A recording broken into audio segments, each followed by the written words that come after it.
ನಮಸ್ಕಾರ ವೀಕ್ಷಕರೇ, ಇವತ್ತು ನಾವು ನಮ್ಮ ತೋಟಕ್ಕೆ ಬಂದಿದ್ವಿ. ಇಲ್ಲಿ ನಾವು ಕಾಳು ಮೆಣಸು ಗಿಡಗಳನ್ನು ಪ್ಲಾಂಟ್ ಮಾಡಿದ್ದೇವೆ. ಇದು ಪ್ಲಾಂಟ್ ಮಾಡಿ 1 ವರ್ಷ ಆಗಿದೆ. ಈಗ ನಾವಿಲ್ಲಿ ಪ್ಲಾಂಟ್ ಮಾಡಿರುವಂಥದ್ದು ಪನ್ನೀರ್ 2 ವೆರೈಟಿದು. ಈಗ ನಮಗೆ ಪನ್ನೀರ್ 2 ವೆರೈಟಿಯ ಸ್ವಲ್ಪ ಗಿಡಗಳು ಬೇಕಾಗಿದೆ ಪ್ಲಾಂಟ್ ಮಾಡಲಿಕ್ಕೆ. ಈಗ ನಾವು ಏರ್ ಲೇಯರಿಂಗ್ ಮೆಥಡಲ್ಲಿ ಸ್ವಲ್ಪ ಗಿಡಗಳನ್ನು ಮಾಡಲಿಕ್ಕೆ ನಾವು ಹೋಗ್ತಾ ಇದ್ದೀವಿ.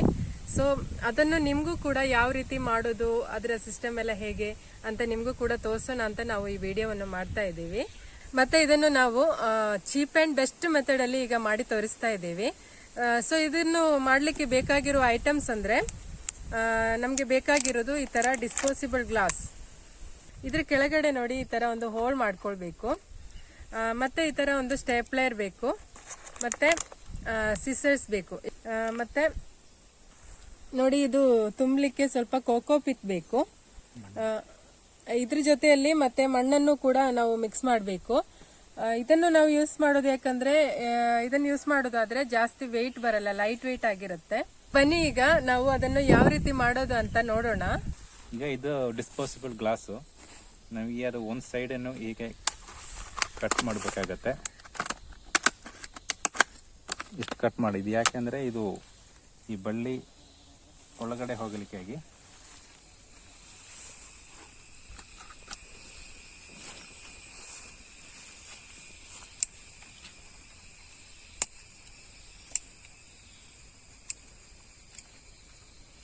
ಆಮೇಲೆ ಈ ಬೇರು ಬಂದಿತ್ತಲ್ಲ, ಇದು ಟೆಂಡರ್ ಬೇರುಗಳು, ಅಲ್ಲಿ ನಾವು ಇದು ಅಟ್ಯಾಚ್ ಮಾಡಬೇಕು. ಭಾಳ ಸಿಂಪಲಾಗಿ ಅಟ್ಯಾಚ್ ಮಾಡ್ಬೋದು. ಇದರಲ್ಲಿ ಹೋಳ ಹಾಕಿದ್ರಿಂದ ಈಗ ಕರೆಕ್ಟಾಗಿ ಬಳ್ಳಿ ಹಿಂಗೆ ಕೂರುತ್ತೆ ನೋಡಿ. ಆಮೇಲೆ ಇದು ಸೀದಾ ಹೀಗೆ ತಿರ್ಸಿ ಹಿಂಗೆ ಹಾಕ್ಬಿಟ್ಟು ಇದು ಮರಕ್ಕೆ ಈ ಥರ ಸ್ಟೆಪ್ಲರ್ ಹಾಕಿ ಟೈಟ್ ಮಾಡ್ಕೋಬೇಕು. ಆಮೇಲೆ ಈ ಎಂಡ್ ಪೋರ್ಷನನ್ನು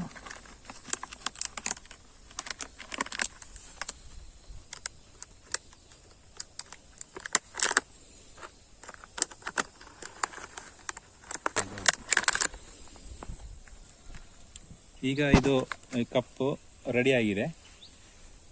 ಈಗ ಇಲ್ಲಿ ಕೂಡ ಸ್ಟ್ರಾಂಗ್ ಆಗಿದೆ. ಇಲ್ಲಿ ನಾವು ಬ್ಲಾಕ್ ಮಾಡಿದ್ದೀವಿ. ಈಗ ಅದರಲ್ಲಿ ನಮಗೆ ಇದು ಮಿಕ್ಸರ್ ಹಾಕಬೇಕು. ಕೋಕೋ ಪಿತ್ತು ಮತ್ತು ಮಣ್ಣು ಕೂಡ ಮಿಕ್ಸ್ ಮಾಡಿದ್ದು ಹಾಕಬೇಕು. ಆವಾಗ ಇದು ಒಳಗಡೆ ತೋರಿಸಿ ನೋಡಿ. ಇದು ಟೆಂಡರ್ ಬೇರುಗಳು, ಇದು ಬೇಗ ಡೆವಲಪ್ ಆಗುತ್ತೆ. ಈಗ ಇದರಲ್ಲಿ ಏನಾದ್ರು ಮಣ್ಣು ಹಾಕಿಕೊಟ್ರೆ ಇದು ಆ ಮಣ್ಣಿಗೆ ಚೆನ್ನಾಗಿ ಹಿಡಿಯುತ್ತೆ. ಆಮೇಲೆ ಒಂದು 15-20 ದಿವಸಕ್ಕೆ ನಮಗೆ ಇದು ಗಿಡ ರೆಡಿಯಾಗಿ ಸಿಗುತ್ತೆ.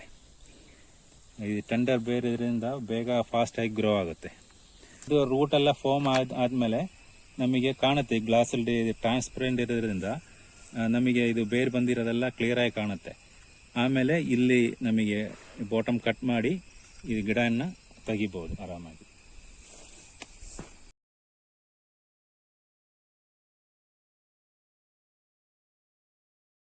ಈ ತರ ಇದು ಏನೆಲ್ಲ ಇದು ಹಾಕೋದು ಇದ್ರೊಳಗೆ? ಇದು ಕೋಕೋ ಪಿತ್ತು ಮತ್ತೆ ಮಣ್ಣು. ಕೋಕೋ ಪಿತ್ತು ಯಾಕೆ ಆಗ್ತದೆ ಅಂದ್ರೆ ಅದಕ್ಕೆ ವೆಯ್ಟ್ ಕಡಿಮೆ ಇರುತ್ತೆ ಹಾಗಾಗಿ. ಮತ್ತೆ ನೀರೆಲ್ಲ ತುಂಬಿದ ಮೇಲೆ ವೆಯ್ಟ್ ಜಾಸ್ತಿ ಆಗುತ್ತಲ್ಲ, ಅವಾಗ ಸ್ಟೆಬಿಲಿಟಿಗೋಸ್ಕರ ಸ್ವಲ್ಪ ಮಿಕ್ಸ್ ಮಾಡಿದ್ರೆ ವೆಯ್ಟ್ ಕಡಿಮೆ ಆಗುತ್ತೆ.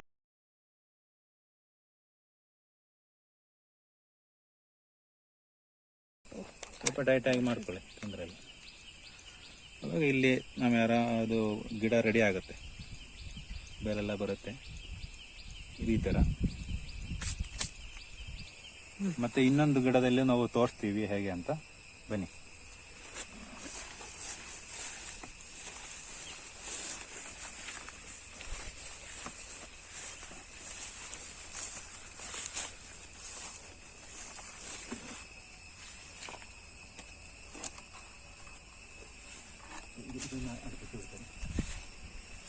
ನೋಡಿ, ಇದು ನಮಗೆ ಇಲ್ಲಿ ಒಂದು ಲೇಯರಿಂಗ್ ಮಾಡಿದರೆ ಇದು ಆಲ್ರೆಡಿ ಇದು ಸೈಡ್ ಬ್ರಾಂಚಸ್ ಎಲ್ಲ ಬಂದಿದೆ.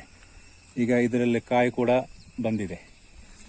ಇದು ನಾವು ಇಲ್ಲಿ ಲೇಯರಿಂಗ್ ಮಾಡಿಕೊಂಡ್ರೆ ನಮಗೆ ಈಗ ಒಂದು ಅದು ಟಾಪ್ ಶೂಟ್ ನಮಗೆ ಇಲ್ಲಿಂದ ತೆಗಿಬೋದು. ಇದು ಈ ಥರ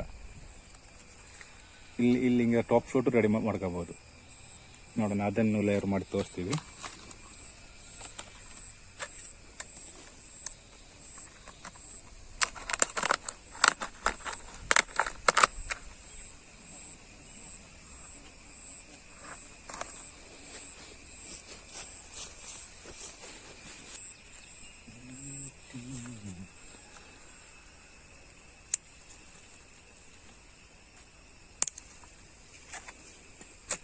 ಆಲ್ರೆಡಿ ಫ್ಲವರ್ಡ್.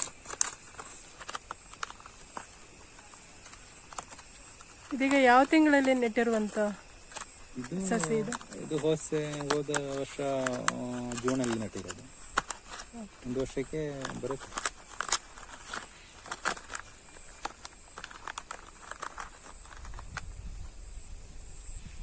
ಇದೀಗ ಎಷ್ಟು ದಿನದಲ್ಲಿ ನಮಗೆ ಪ್ಲಾಂಟ್ ಮಾಡಲಿಕ್ಕೆ ರೆಡಿ ಆಗುತ್ತೆ? ರೂಟ್ ಡೆವಲಪ್ ಆದ್ಮೇಲೆ ನಮಗೆ ಕಾಣುತ್ತಲ್ಲ ಅವಾಗ ತಗೊಂಡು ರೂಟ್ ಡೆವಲಪ್ ಆದ್ರ ಮೇಲೆ ತೆಗೆದು ನಾವು ಪ್ಲಾಂಟ್ ಮಾಡ್ಬೋದಲ್ಲ. ಅದು ಯಾವ ಸೀಸನ್ ಅಲ್ಲಿ ಪ್ಲಾಂಟ್ ಮಾಡೋದು ಬೆಸ್ಟ್? ಪ್ಲಾಂಟ್ ಮಾಡೋದು ರೈನಿ ಸೀಸನ್ ಅಲ್ಲಿ ಮಾಡ್ಕೋಬೇಕು. Okay, rainy season best.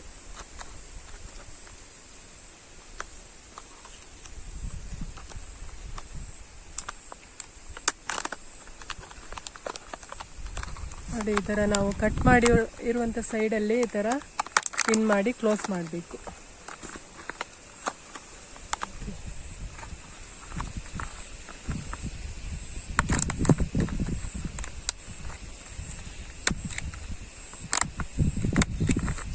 ಇಷ್ಟೇ ಕೆಲಸ. ಈ ರೀತಿ ಪಿನ್ ಮಾಡಿದ್ರೆ ಒಳ್ಳೆ ಸ್ಟ್ರಾಂಗ್ ಆಗಿ ನಮಗೆ ಟಾಪ್ ಶೂಟ್ ತಗೋಬಹುದು. ಲ್ಯಾಟರಲ್ ಬ್ರಾಂಚಸ್ ಬಂದಿದೆ. ಇನ್ನು ಇದು ನಾವು ನಟ್ರೆ ಇದು ಫ್ಲವರಿಂಗ್ ಕೆಳಗಡೆಯಿಂದನೇ ಫ್ಲವರಿಂಗ್ ಆಗುತ್ತೆ.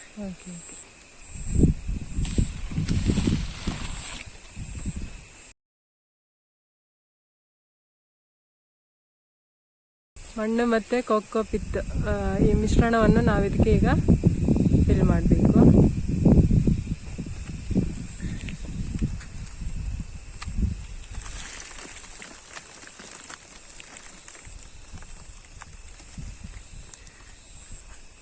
ಈಗ ನಾವು ಹೀಗೆ ಮಾಡಿ ಸ್ವಲ್ಪ ಮಳೆ ಎಲ್ಲ ಹೋಯ್ತು ಅಂದರೆ ಸ್ವಲ್ಪ ನೀರು ಹಾಕಿಕೊಡ್ಬೇಕಾಗುತ್ತೆ. ಮಳೆಗಾಲಕ್ಕೆ ಇದು ಏರ್ ಲೇಯರಿಂಗ್ ಮಾಡೋಕ್ಕೆ ಉತ್ತಮ ಆಗುತ್ತೆ. ಇಲ್ಲಾಂದರೆ ಸ್ವಲ್ಪ ನೀರು ಹಾಕಿ ಕೊಡಬೇಕಾಗುತ್ತೆ. ಸರಿ, ಇಷ್ಟೇ ಕೆಲಸ.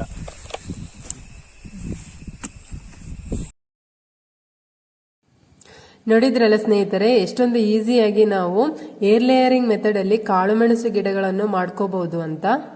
ನೋಡಿ, ಇಂಥ ಒಂದು ಚಿಕ್ಕ ಗಿಡದಿಂದಲೇ ನಾವು ಎಷ್ಟೊಂದು ಸಸಿಗಳನ್ನು ಮಾಡಬಹುದು. ಈ ರೀತಿ ಮಾಡೋದಾದ್ರೆ ನಾವು ಗಿಡಗಳನ್ನು ನರ್ಸರಿಯಿಂದ ದುಡ್ಡು ಕೊಟ್ಟು ತಗೊಳ್ಳುವಂತ ಅವಶ್ಯಕತೆ ಇಲ್ಲ. ನಮ್ಮ ಮನೆಯಲ್ಲಿ ನಾವೇ ಈಸಿಯಾಗಿ ಈ ರೀತಿ ತುಂಬಾ ಸಸಿಗಳನ್ನು ಮಾಡ್ಕೋಬಹುದು. ನಾವಿಲ್ಲಿ ಅಪ್ರಾಕ್ಸಿಮೇಟ್ಲಿ ಒಂದು 1500 ಗಿಡಗಳನ್ನು ಈಗ ಆಲ್ರೆಡಿ ಮಾಡಿದ್ದೇವೆ. ಇನ್ನೂ ಕೂಡ ಸ್ವಲ್ಪ ಮಾಡ್ಲಿಕ್ಕಿದೆ ಇದೆ. ಇಲ್ಲಿ ನೋಡಿ, ಇದು ನಾವು ಮಾಡಿರುವಂತ ಕೆಲವೊಂದು ಗಿಡಗಳು ಏರ್ ಲೇಯರಿಂಗ್ ಮೆಥಡ್ ಅಲ್ಲಿ ಮಾಡಿರುವಂತ ಗಿಡಗಳು.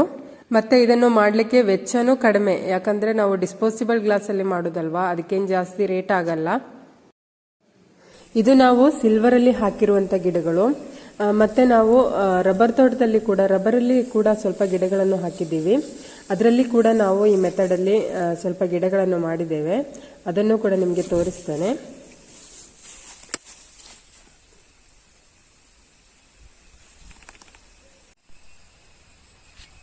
ನೋಡಿ, ಇದು ನಮ್ಮ ರಬ್ಬರ್ ತೋಟ. ಈ ರಬ್ಬರ್ ಮರಗಳಲ್ಲಿ ಕೂಡ ನಾವು ಕಾಳು ಮೆಣಸನ್ನು ಹಾಕಿದ್ದೇವೆ. ಸೊ ಇದರಲ್ಲಿ ಕೂಡ ನಾವು ಸ್ವಲ್ಪ ಗಿಡಗಳನ್ನು ಈ ರೀತಿ ಏರ್ ಲೇಯರಿಂಗ್ ಮೆಥಡಲ್ಲಿ ರೆಡಿ ಮಾಡಿದ್ದೇವೆ. ನೋಡಿ, ಈ ಒಂದು ಚಿಕ್ಕ ಗಿಡದಲ್ಲೇ ಒಂದು 7 ರಿಂದ 8 ಗಿಡಗಳನ್ನು ನಾವು ಮಾಡ್ಕೋಬಹುದು ಈ ರೀತಿಯಲ್ಲಿ. ನೋಡಿದ್ರಲ್ಲ. ಮತ್ತೆ ನಾನು ರಬ್ಬರ್ ತೋಟದಲ್ಲಿ ಇಂಟರ್ ಕ್ರಾಪ್ ಆಗಿ ಕಾಳುಮೆಣಸು ಗಿಡಗಳನ್ನು ಯಾವ ರೀತಿ ಬೆಳೆಸುವುದು ಅಂತ ಮುಂಚೆ ಒಂದು ವಿಡಿಯೋವನ್ನು ಮಾಡಿದ್ದೆ. ಅದನ್ನು ನೋಡದೇ ಇರೋರು ಒಮ್ಮೆ ನೋಡ್ಕೊಳ್ಳಿ. ಆ ವಿಡಿಯೋ ಲಿಂಕನ್ನು ನಾನು ಡಿಸ್ಕ್ರಿಪ್ಷನ್ ಬಾಕ್ಸಲ್ಲಿ ಹಾಕ್ತೇನೆ.